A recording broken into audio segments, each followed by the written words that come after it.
Hello everyone, welcome to learner bee. I am Shivani Chauhan. इस video में हम देखेंगे क्लास 8 साइंस का चैप्टर 16 लाइट के question answers.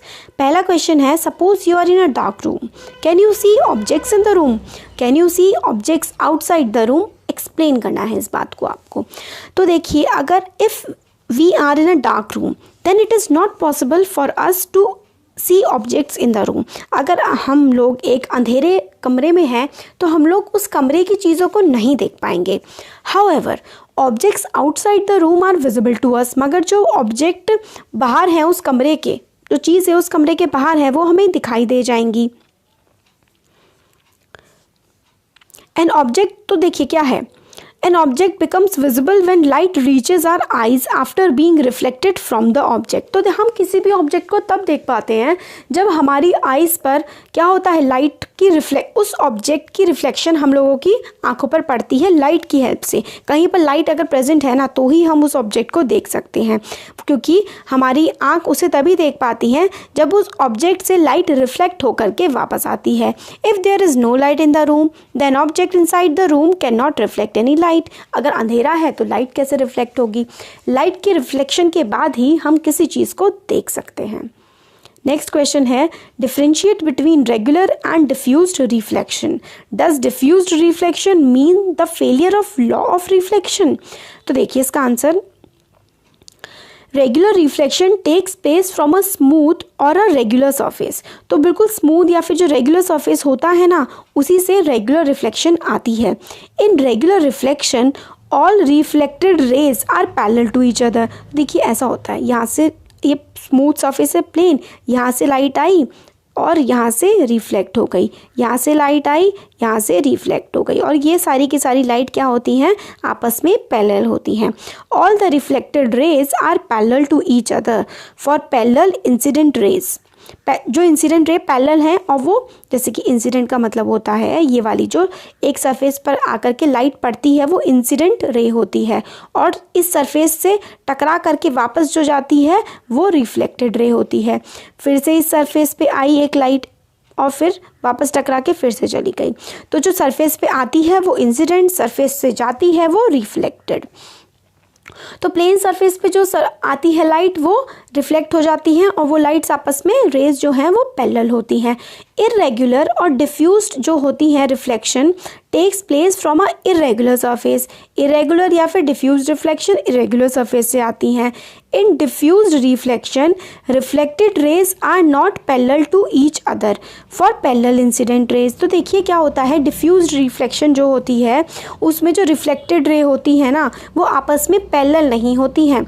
Are not parallel to each other for parallel incident rays. मतलब जैसे कि ये सरफेस ऐसा है, ऐसा टेढ़ा मेढ़ा सा सरफेस है, तो ये पैरेलल रेज आई ना यहाँ से, ये तो इंसिडेंट थी, ठीक है, और यहाँ से गई तो एक ऐसे चली जाएगी, शायद एक ऐसे काट दे क्योंकि टेढ़ा मेढ़ा सरफेस है। और अगर सरफेस बिल्कुल प्लेन हो तो एक रे ऐसे करके आ रही है, दूसरी रे ऐसे करके आ रही है, यहाँ से पैरेलल है ना, तो जब ये जाएंगी ना तो भी लाइंस ये पैरेलल ही होंगी जब रिफ्लेक्ट होके जाएंगी। देखिए पैरेलल का मतलब होता है ऐसी लाइन जिनके बीच का डिफरेंस हमेशा सेम रहेगा। तो इरेगुलर सरफेस पे जो लाइंस रिफ्लेक्ट होकर के जाती हैं वो पैरेलल नहीं रहती। This happens because of the presence of irregular microscopic surface. Irregular surface है तो वो जो रेज हैं वो पैरेलल नहीं रहती। Hence parallel incident rays reflect in different directions. और पैरेलल इंसिडेंट रेज जो है वो अलग अलग डायरेक्शन में जाती हैं। However each rays obeys laws of reflection, therefore laws of reflection are not violated in diffuse or irregular. मतलब चाहे कोई सा भी केस हो, चाहे प्लेन सरफेस हो, मतलब जो रेज हैं वो रेगुलर हो या फिर रेज जो है वो डिफ्यूज्ड हो, दोनों की दोनों ही फॉलो करती हैं लॉ ऑफ रिफ्लेक्शन को। मतलब लॉ ऑफ रिफ्लेक्शन को दोनों ही टाइप की रेज फॉलो करती हैं, चाहे रेगुलर हो चाहे डिफ्यूज्ड हो। नेक्स्ट क्वेश्चन है, mention question number 3, mention against each of the following whether regular और diffused reflection will take place when a beam of light strikes. Justify your answer in each case. तो देखिए हमें बताना है, एक polished wooden table है, काफ़ी सारे हमें केसेस दिए हुए हैं। इस केस में जो डिफ्यूज्ड रे होगी, जो वापस जाती हुई रिफ्लेक्टेड रे होगी, वो डिफ्यूज्ड होगी, टेढ़ी मेढ़ी होगी या फिर रेगुलर होगी। तो पॉलिश्ड वुडन पे तो क्या होगा, रेगुलर होगा। चॉक पाउडर पे इरेगुलर, कार्डबोर्ड पे रेगुलर, मार्बल फ्लोर पे रेगुलर, मिरर पे रेगुलर और पीस ऑफ पेपर पे इरेगुलर हो सकता है। तो पॉलिश्ड पे तो हमारा रेगुलर रिफ्लेक्शन होगी, चॉक पे हमारी डिफ्यूज़ हो जाएगी, कार्डबोर्ड पे भी क्योंकि कार्डबोर्ड टेढ़ा मेढ़ा हो सकता है तो डिफ्यूज़ हो जाएगी, मार्बल फ्लोर पे रेगुलर, मिरर पे भी रेगुलर और पीस ऑफ पेपर पे डिफ्यूज़ हो जाएगी। मैं देखिए आपको बता देती हूँ एक दो का रेगुलर क्यों होगी। पॉलिश्ड सरफेस जो होता है ना, ये एग्जांपल होता है स्मूथ सरफेस का। पॉलिश वुडन टेबल जो है ना, उसका सरफेस स्मूथ होता है, तो रिफ्लेक्शन जो है पॉलिश सरफेस से वो रेगुलर होगी। A polish surface is example of smooth surface.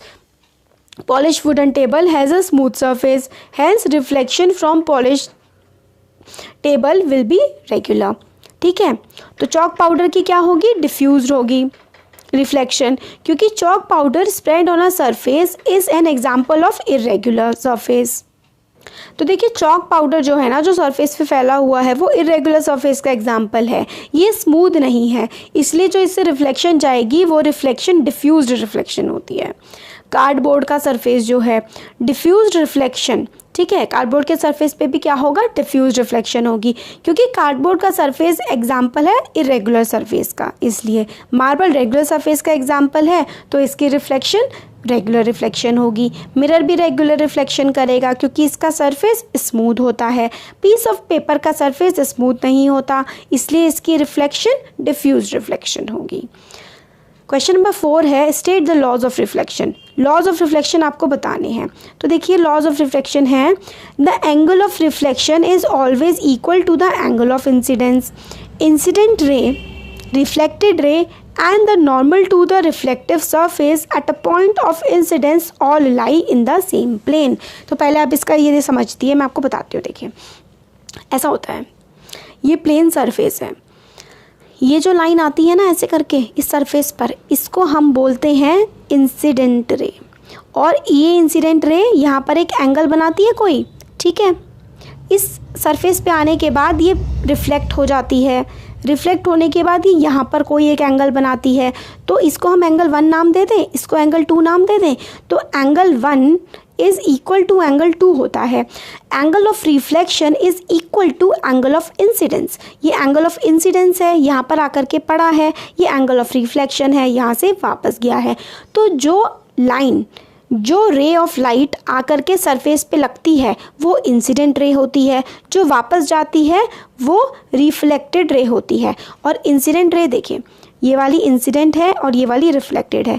यहाँ पर एंगल 1 है इसका इंसिडेंट रे का, रिफ्लेक्टेड रे का एंगल 2 है।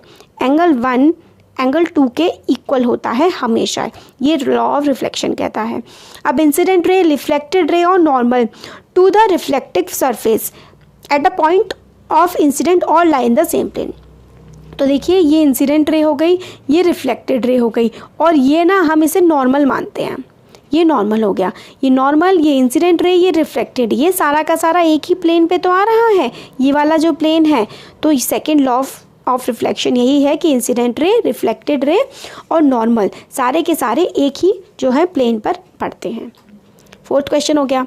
नेक्स्ट है एक्टिविटी जो है डिस्क्राइब करनी है, ये हम लोग बाद में देखेंगे, काफ़ी बड़ा हो जाएगा। अब फिल इन द ब्लैंक्स देख लेते हैं इसमें। तो a person 1 metre in front of plane mirror seems to be 2 metre away from his image. तो देखिए मिरर में ना दुगना हो जाता है, इमेज हमें ऐसा लगता है जैसे कि दुगनी दूरी पर है। तो पर्सन जो 1 मीटर दूर खड़ा है ना एक प्लेन मिरर के सामने, ऐसा लगता है इमेज में देख करके, जब हम अगर मिरर में देखेंगे तो ऐसा लगेगा वो इंसान 2 मीटर दूर खड़ा है, क्योंकि ये मिरर है, यहाँ पे इंसान खड़ा है, सपोज करिए एक मिरर में ऐसा लगेगा कि वो इस जगह पर खड़ा हुआ है जब हम मिरर में देखेंगे, क्योंकि एक तो मिरर यहाँ से डिस्टेंस काउंट करता है और एक यहाँ तक का डिस्टेंस काउंट करता है, फिर इमेज बनाता है, तो डिस्टेंस इसका डबल हो जाता है। तो object distance and the image distance are same from a plane mirror. Image of a person 1 metre in front of a mirror is 1 metre back to the mirror. तो पीछे की तरफ वो इमेज बनाता है 1 मीटर पीछे मिरर के, तो इसलिए हमें 2 मीटर का दिखाई पड़ता है। If you touch your left ear with your right hand in front of a plain mirror, it will be seen in the mirror that your right ear is touched with your left hand. तो ऐसा इसलिए होता है क्योंकि lateral inversion हो जाती है. Mirror में ना हमें इमेज उल्टी दिखती है. आप M देखिएगा मिरर में, आपको टेढ़ा मेढ़ा सा दिखेगा.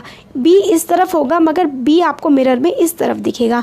तो राइट लेफ्ट दिखता है मिरर में और लेफ्ट राइट दिखता है, उल्टा दिखता है मिरर में लेफ्ट राइट के हिसाब से. Size of pupil become large when you see in the dim light. Pupil होता है आपकी आँख में. तो डिम लाइट में ना क्या होता है, हम लोग पूरी लाइट हमें नहीं मिल रही होती है तो हमारी आँख खुद को चौड़ा कर लेती है ताकि हम लोग ज़्यादा लाइट अपनी आँख में एब्जॉर्ब कर पाएँ और चीज़ों को आसानी से देख पाएँ. डी है इसका, night birds have dash cons that rods in their eyes. तो नाइट जो बर्ड्स होती है ना रात वाली, उसमें कॉन्स लेस होते हैं रॉड से. रॉड ज़्यादा होती है, कॉन्स कम होते हैं. ये मैं आपको चैप्टर एक्सप्लेन करूँगी ना तो सारी चीज़ें एक्सप्लेन बता दूँगी, रॉड क्या होते हैं, कॉन क्या होते हैं. तो देखिए, night birds can see in the night but can not in the day. They have on their retina a large number of rod sales and only few cone cells. तो ये वाला जो आगे का है ना 7th क्वेश्चन और 9th वाला 10th वाला जो है और आगे का पूरा, ये ना मैं आपको नेक्स्ट वीडियो में करवाती हूँ. अभी ज़रा थोड़ा सा काम है तो थोड़ी देर में ही मैं अपलोड कर दूँगी नेक्स्ट इसका पार्ट भी. तब तक आप इसको समझ सकते हैं. Thank you.